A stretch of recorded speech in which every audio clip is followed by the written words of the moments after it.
இன்னைக்கு பார்த்தீங்கன்னா, நம்ம காலையில எந்திரிச்சாக்குல நம்ம பலாமர தோட்டத்துக்கு வந்தாச்சு. பாருங்க, நம்ம பலாமர தோட்டத்தில இன்னைக்கு எங்கேயாவது காய் கிடக்குதான்னு பார்க்கலாம்னு சொல்லிட்டு வந்தோம். பாருங்க, எங்கேயுமே பார்த்தீங்கன்னா, நம்ம மரத்தில காய் கண்ணுக்கு எட்டுன தூரத்தில எங்கேயுமே பார்க்க முடியல. பார்த்தீங்கன்னா, ஒரே ஒரு காய் பார்த்தீங்கன்னா, சின்ன சைஸா காயா இருக்கு. மூசு போட்டுருக்கு. பாருங்க, சின்ன சைஸா இருக்கு. ஒண்ணு தான் கண்ணுக்கு தெரிஞ்சது. பெரிய காய் தான் நம்ம வியாபாரத்துக்கு கொண்டுட்டு போலாம். அதனால எங்கேயாவது கிடக்குதான்னு சொல்லிட்டு பார்க்கலாம்னு சொல்லிட்டு இப்ப பார்க்க போறோம் பாருங்க.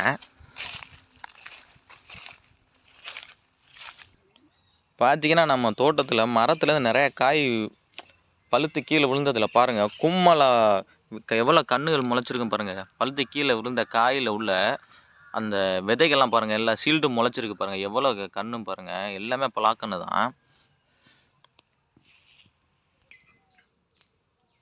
நமக்கு பார்த்தீங்கன்னா, இந்த வேலைய தவிர வேற எந்த வேலையும் ரொம்ப இருக்காது. ஏன்னா, இந்த சைடு பார்த்தீங்கன்னா, அதிக பலாமரம் இருக்கிறதுனால இந்த வேலை தான் இருக்கும்.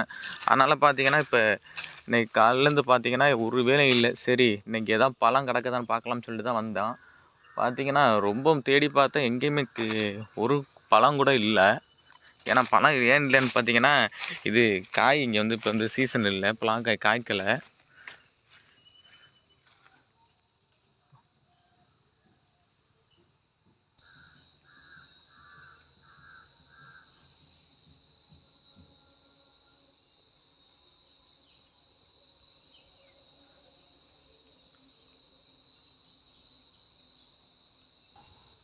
பார்த்தீங்கன்னா, நமக்கு ஒரு மரத்தில பார்த்தீங்கன்னா, ஒரு காய் சின்ன சைஸா கிடக்கு, வெட்டுற அளவுக்கு.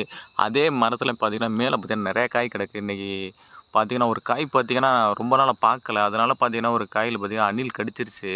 பாருங்க, ஒரு காய். பக்கத்துல பார்த்தீங்கன்னா, 2 காய் கிடக்கு. இன்னைக்கு பார்த்தீங்கன்னா, நமக்கு 2 காய் தான் கிடைக்குது. பாருங்க, அணில் சாப்பிட்டுட்டே இருக்கு ஒரு காய். தெரியுதா? அந்த காயில பார்த்தீங்கன்னா, அணில் சாப்பிட்டுட்டு இருக்கு.